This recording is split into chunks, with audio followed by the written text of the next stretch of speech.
This is Lies of P. We're here on Xbox Series X. Be sure to like the video. Subscribing is great as well.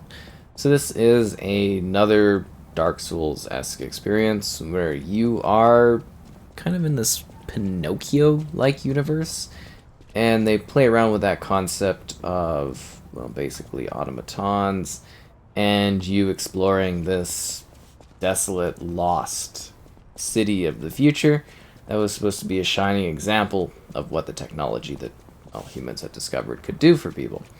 And yeah, things really don't go too well.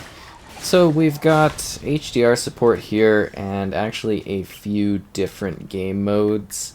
So, well, when it comes to the visual aesthetics, so there's kind of graphics, performance centered, there's a quality mode, and then there's a high frame rate mode. So we're going to have to film the high frame rate mode a little bit differently and kind of overlay that so that you can kind of see that in action right now in order to see just like what it provides. So for the high frame rate mode, it's a mix of quality mode in regards to providing something that is the level of 40 FPS at a reconstructed 4K resolution from 1440p.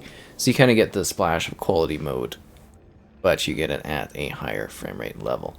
So next up we have quality mode, which is a 4K resolution at 30 FPS, which is reconstructed from, again, 1440p. So that one is sort of like, hey, you want things to look really nice, you want things to look really good. That is sort of the option you would go with in regards to that sort of visual quality experience from this game. So here we're using the performance mode, which is what I suggest you play with. So this is essentially a 4K 60 FPS mode, but it is reconstructed from 1080p, and the results are actually rather impressive. Like, really quite visually impressive. Like, I think they kind of nailed this one because it is actually like a pretty clean, pretty clear, and fluid running experience. So this is honestly, again, another one of your sort of run-of-the-mill Dark Souls-esque games. This one's a little easier going gameplay-wise. It's not quite as difficult. It's got sort of the ideas of leveling, and then you go and you fight a boss, and it's a little annoying though because the only place you can like improve yourself is by going back to like your main base of operations. And with it being Pinocchio-esque, as I've mentioned, the characters and whatnot are taken from the ideas of the classic Pinocchio, I guess you would say, fables, or whatever you want to call it, fairy tale-esque thing. So that in itself is really quite interesting. The cricket, Pinocchio, you know, and everybody else kind of around there, and it's interesting how that all plays out within the lore of this universe where, again, like, you know, it's supposed to be a bright, shining example of what the technology and automatrons can do, and instead the robots went and just absolutely massacred all the people.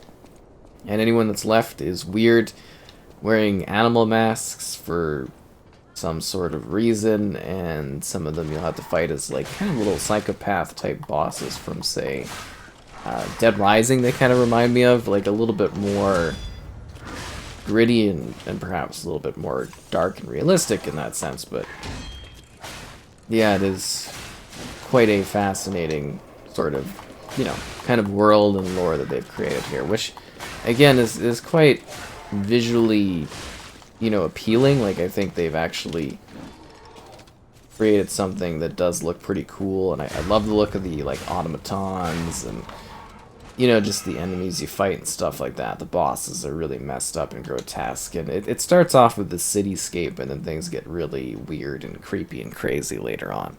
Like, it's actually kind of an impressive Souls-like experience from that perspective. Now, I will mention that there's this one part of the game that I absolutely just hated. So it was like this part where there's like a monastery, and you're kind of like going through these little tiny planks, and you gotta essentially do Dark Souls parkour, and it just sucked. Like, it took forever, and it just sucked the life out of the game. And then I kind of got to, like, the next boss, and it was a boss where it's kind of like, you gotta do some power leveling stuff. So imagine this, but it's only, like, 1 bar of wood, and it's just, like, things are being thrown at you, and it's just a complete pain to deal with. There's a lot of, like, little tedious things to the side of this one. So, like, that kind of really killed it for me, and I just kind of gave up a little bit afterwards, essentially. But, you know, it wasn't too bad otherwise, you know, in terms of difficulty and whatnot. I was kind of like, you know, it's Souls-like. You die a few times, but, like, the strategies and the setups here are kind of a lot more forgiving than I'm used to. So I was kind of vibing with it. I mean, we got this great donkey kind of mask thing, and it was like, oh, this is kind of cool. Like, you know, sort of the combat's not too bad looking. They got some neat ideas with this one. And then, yeah, that part just really absolutely just killed it for me. And I was pretty much done with it. So, yeah, just thought I would kind of show it off and go over it and, you know, kind of give you an idea of the experience and whatnot. So you get a host of different abilities. There's some items and stuff that you can gather. And these items will allow you to do better stuff like throwables. You have like some Incendy type grenades if you need them, and there's execution type things. And you've got this like cool gauntlet hand that you can use to kind of either bring enemies towards you, or you can pick some different options in order to get some better type stuff. And yeah, it's very much that sort of, it's like Dark Souls, but I'd say this is more of like a double A. Like it's kind of in the realms a little bit indie-like, but I do think this might be a little bit more of a double A type Dark Souls sort of thing in terms of design and whatnot. Because it's like, it's linear. It's open world to a degree, but it's like a partial open world. Because you're moving through these very, like, kind of linear spaces. And then you open up new paths. And that's sort of how it's handled. From a perspective, you open new areas and you go through the same spots over and over again. So that aspect, I guess, might to some come across as open world, but it is very tight in design. So I hope that makes kind of sense if you're wondering. Yeah, I hope that kind of explains it well and what it is. So that's kind of neat. So I think, to a degree, you might find this to be kind of interesting. It'll either be sort of for you, or you'll sort of be like, I don't know. Just keep in mind it's very much in the realms of the Dark Souls-esque sort of experiences that you're very likely to be aware of. Path of Misery. Yeah, we didn't get the checkpoint before this one, which is a bit of a pain. But yeah, that cathedral area with the tight walks. Just, absolutely horrifyingly terrible. Did not enjoy. Did not enjoy. But there is, like, some cool stuff to this, and some really weird situations and crazy bosses and whatnot. So it's a neat actual way to redo Pinocchio. Like, it's something... Pinocchio we've seen, like, a bazillion different, like, takes and stuff. And this actually is truly unique. And it kept reminding me of, like, this other sort of Souls-like game where you're basically automatons during, like, the French Revolution. I was kind of like, oh, wow, I'm really getting those vibes. Something's like Steel something, Steel Blade, I don't know, something like that. I did a video on it. Sorry, hard to keep up with all of these. But it is well polished. Like, I didn't really have any sort of real issues with anything. Like, it all ran well and it looks good. But I mean, when you're reconstructing from lower levels like that, it makes sense. But yeah, Krat here, which is the city, it's really neat to see it so distraught and destroyed. And then there actually is, like, a good amount of enemies. Like, you might see some repetition in the gameplay we've been doing, but there legitimately is, or if you can actually get in there, I don't think so, you know, a mix of, like, the ways that enemies approach you, the different types of weapons they have, and the different setups, and then the bosses are kind of intriguing as well, especially with how you deal with the bosses. A lot of movement and practicality, and it's interesting is the biggest thing. Like, I definitely think you'll find that quite fascinating. Where is that weird, creepy sound coming from where it's like a person? There's a lot of really, really messed up stuff. And you can kind of, again, like, the surviving people tend to be sort of really monstrous. She said the baby was at City Hall. Should we check it out? I hope everybody's safe. At City Hall, yeah, that's gonna go well.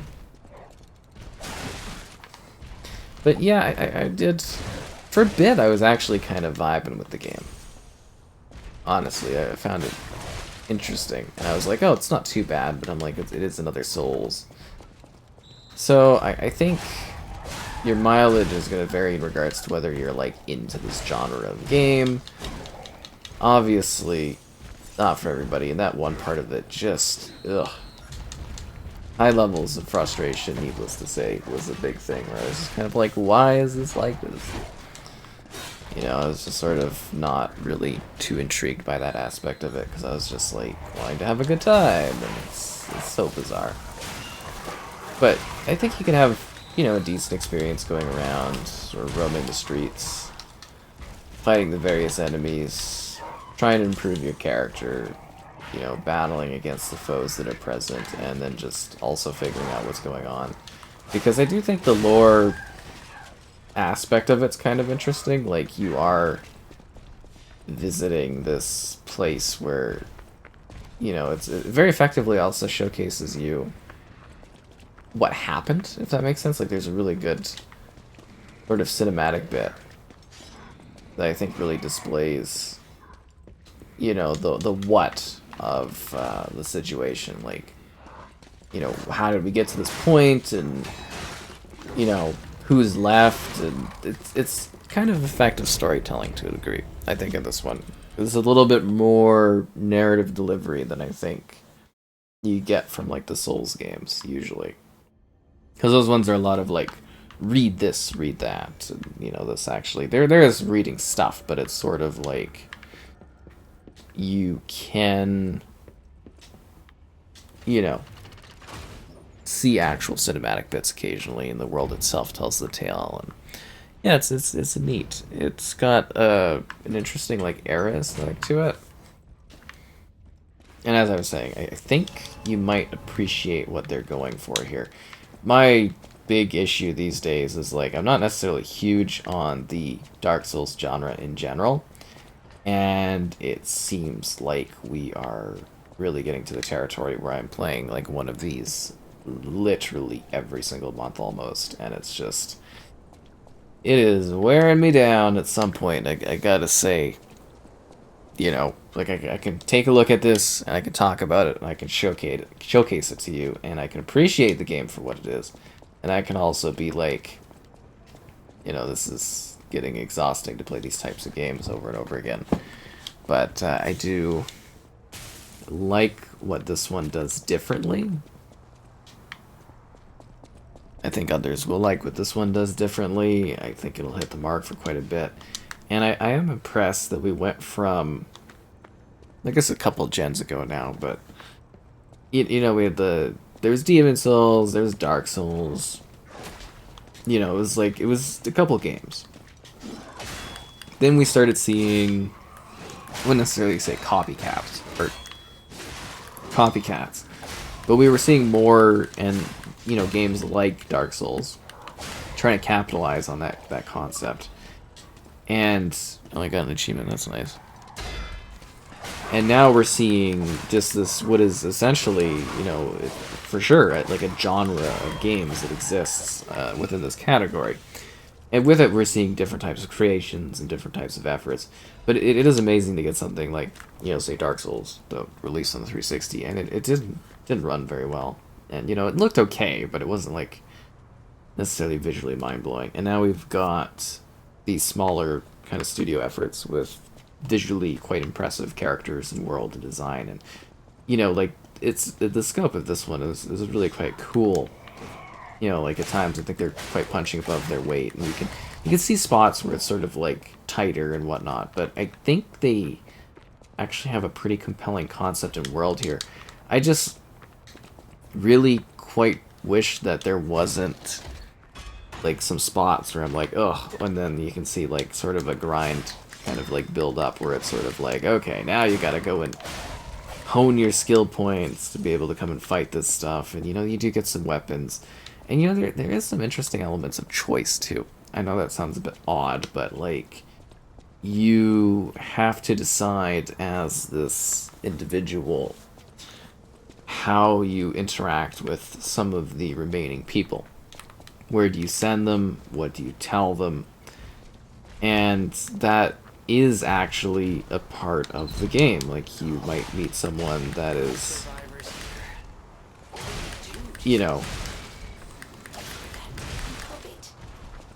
like, do you tell this person to come and visit the area you're at? Or do you kind of keep it a secret? And that is, you know, up to the choice that you're making while you're playing, and that in itself is pretty cool. And I think a lot of people will like that sort of aspect of it, where it's sort of like, yeah, no, come and, you know, join our base, and it's like you kind of do a little bit at your own peril. You know, it's not really necessarily going to work out for you all the time, and sometimes it does, and that's like a little bit of a gamble within the story and the gameplay, which I think is interesting. But it's, you know, like every time I'm like, oh, you know, Pinocchio, we're kind of, you know, we see Pinocchio, we're kind of done with Pinocchio. I also think the concept of Pinocchio is a little, like, overdone a little bit, but like this actually is legitimately fresh concept and take on what Pinocchio is as a like a game, like in a game, as a story. Because I would never think of like, hey, you know, there's a Pinocchio game, Dark Souls, and it's like, huh, that's weird. And then you play this and you're like, oh, that makes absolutely complete sense. And I think you even get like a bit of a better vibe on this game when you do actually have knowledge of Pinocchio, because you can be like, oh wow, that's a representation of like this character in this way, and it's really, really rather interesting to me. I think they really did a good job with that concept. And now I'm just trying to think of more bluff fairy tales, but twisting them with an element of, like,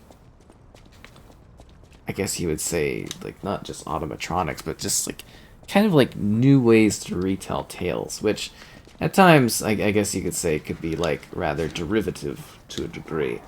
But I think that is a lot of what we see is, like, you know, things that are public domain, things that are well known.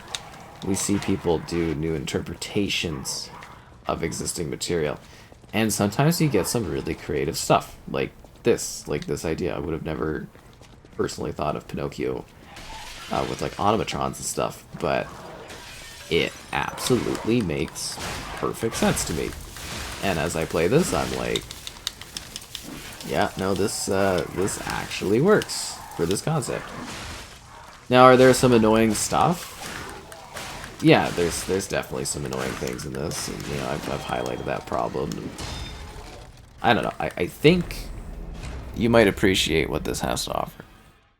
You're probably going to die a bit, and you know what? It's probably going to feel a little bit more welcoming than other Dark Souls type games, and I think you probably will hit a bit of a rough patch, just like I have. You'll hit that sort of thing, but at the same time, you might really quite appreciate this one having a little bit of twist and turns on existing narrative and gameplay, and that'll either kind of work for you or against you, I guess, to some varying level of degree. But yeah, they've done some intriguing things with this one. We need to go the other way, don't we?